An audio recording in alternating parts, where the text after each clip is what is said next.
ඔයාලා පොසොන් එකට අනුරාධපුරේ එන්න හිතන් ඉන්නවද? එහෙනම් අනිවාර්යයෙන්ම ඔයගොල්ලෝ ට්‍රැවල් කරන්න ඕනේ ප්ලේස් එකක් තමයි අනුරාධපුරේ තියෙන නුවර වැව.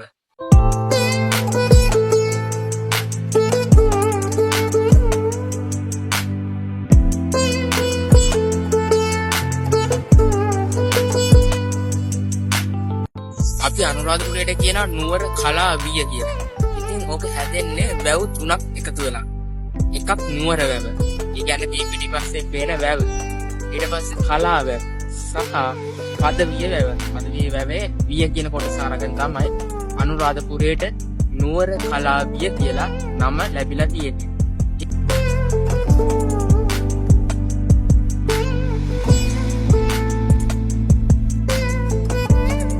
ඉතින් ඔයාලා පොසොන් එකට අනුරාධපුරේ ආවොත් ඔයගොල්ලන්ට පුළුවන් මේ නුවර වැවෙන් නාන්න.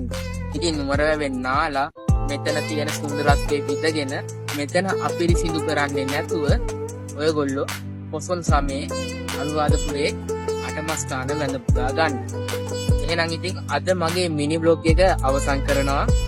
ඔයාලා හැමෝටම සුබ දවසක්.